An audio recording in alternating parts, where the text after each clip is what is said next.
All right, Isaac Harris, let's get into this rumor from Shams Charania about Kyle Lowry. The 76ers, Lakers, Mavericks, Pelicans, and Heat are expected to be the top suitors for Raptors free agent guard and player that would make the Mavericks a title contender, Kyle Lowry. Sources said. I may have added a couple things there, but go ahead. You've done your spiel on Kyle Lowry, but you wanted to say a little more earlier. Go ahead. Give me your spiel on Kyle Lowry. You know I'm with you on this. I'm not against you on this for sure. Yeah. No, I mean, I've said all along he's the perfect fit in Dallas, 6-time All-Star. He's 35, vet, won the title a few years ago. He plays defense. He's another creator. He's another playmaker. He can run the offense with Luka's on the bench. He just fits everything that I would want that player to fit. And it's just a matter of like what he wants. And we've said this for years about Kyle Lowry, right? It's not just this season when he's a free agent. We've been talking about Kyle Lowry for probably 2 years as a guy that could be, man, if only Kyle Lowry, Chris Paul, if one of those guys could become available, they'd just be an absolute perfect fit because they check all the boxes. Well, especially when Kawhi, I mean, that's like one of the first conversations we had when Kawhi picked the Clippers. We're like, well, are they going to get rid of Kyle Lowry now? Like, he only has, so let's go. Maybe they should have. I know, seriously. And then we thought he was going to get traded, at the deadline. Didn't happen. So now he's a free agent. So the question with Lowry is like, how much you willing to pay a 35-year-old point guard? Woj saying that he could see it 25 to 30 million. Guess who's ready to give him 25 a year? Me. I am. Oh, 100%. Sign me up for, a 2 for 50. Let's go. I think a precursor to it, though, and this is something to watch out for the Mavericks going into the draft and even on draft night that could give you some type of indication, is if it's on draft night and the Mavericks make a salary cap shedding move on draft night. You get what Utah's thinking about doing right now. You get a move that happens on draft night to where the Mavericks move into the draft into like the second round or the end of the first to a team that has cap space, and they're like, it's Dwight Powell, it's Maxey, it's one of those type of players that clears up an extra like $10 million that you're like, oh, okay. Like now that move can happen in the start of free agency too, but I'm saying that could be a precursor to something that they might know that, hey, free agency is coming in, a couple of days. So I would I'm not saying that would happen. I'm just saying that would be, if a move like that did happen, my first thoughts goes to they got something up their sleeve for free agency. Yeah, if you're watching on YouTube, I'm showing the Mavericks cap sheet right now. This second column right here, the 21-22 season, that's the the money coming up for this year. So if they move a Dwight Powell that has 11 million, that would clear up 11 million in cap. Obviously, Josh Richardson. If Josh Richardson opts in before the draft, he doesn't have to, but if he did before the draft, that's an indication that he probably knows where he's going to be going. He's going to be traded to a place that he likes to go or he wants to go to. And that's another way to clear up that extra money too. Yeah. The Josh Richardson thing could be one, but yeah, if it's a Dwight Powell, if it's a Maxey making 8.8 million, a couple of these guys, even like a Trey Burke making 3 million next year. I mean, if they move something like that, maybe they know that a Kyle Lowry or somebody is interested. So that's an interesting thing to watch for the draft, because it may not be like, it may be one of those moves where we go, that doesn't really make sense for the Mavericks, but it's because they're trying to clear up space and clear up cap just so that they can make that kind of move.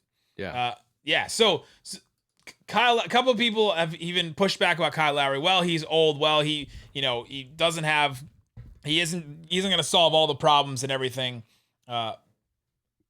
We just saw Chris Paul solve all the problems for the Suns, right? Like, do we have to do this again?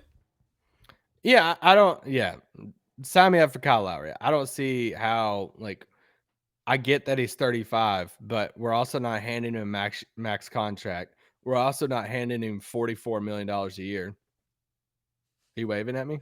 No, my camera keeps going out of focus and it's driving me nuts. I almost texted you and told you, but I was like, you know what? Maybe it's a cool filter. I got it back. You're like an influencer, so I didn't know if it's like a filter on Instagram or something.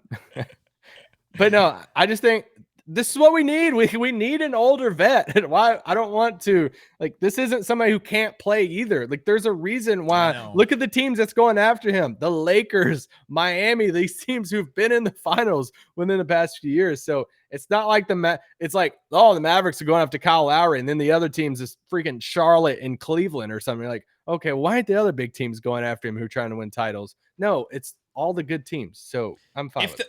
If the Mavericks don't re-sign Tim Hardaway, if KP can get, I mean, if he can just keep scoring 20 a game, and maybe he doesn't get better than that, I think it's okay. The Mavericks don't need Kyle Lowry to be all NBA Kyle Lowry. They just need him to do a couple of things that he does well and be better than Tim Hardaway Jr. Be like maybe at least as decent of a shooter as him. Maybe not at the same volume, but be at least a decent shooter. Be a decent, score, like a scorer. 17 points a game. Can you expect that from Kyle Lowry? I think you still can at this point in his career. But then also add the playmaking, the better defense, the veteran leadership, especially. They just need that from him. Got 40% from 3 last year. Right. They don't need him to be this insane, even like what Chris Paul just did with the Suns. Chris Paul wasn't like MVP level Chris Paul. He, some people may have voted for him for MVP, but he wasn't putting up like 30 and 10, like 38 minutes a game. They don't need that. So I think that's one of the reasons why. You kind of just need him to figure out his spot. Now, let's look at some of these other options for Kyle Lowry. Sixers, that one makes a ton of sense, right? Yeah. That's a team you go in there in the East. He's from Philadelphia. He went to Villanova, all that kind of stuff. That makes a lot of sense for him there.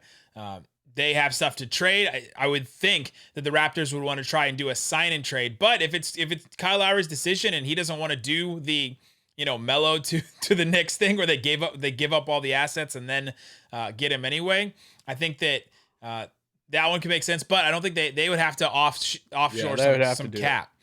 They would have to figure out how to do that. Mavericks have cap. Lakers would have to do the same thing. They would have to trade some stuff. They would have to do the Kuzma KCP package that's being sent to like literally every team right now. It feels a lot like wants a star. It feels like our Justin Jackson, DeLon Wright package that we tried to trade to everybody last year. It does. That's good.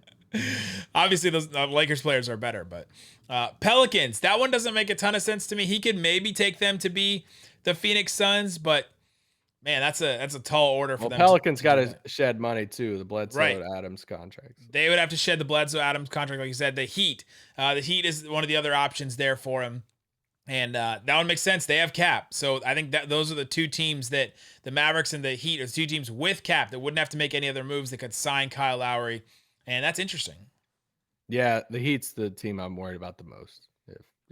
For sure. And staying in the East. I mean, it's a big deal to stay in the East, even though a couple of these West teams seem to be kind of weaker than we thought. Even though the Lakers are interested in him, along with everyone else in the league. So it's the greatest story in sports.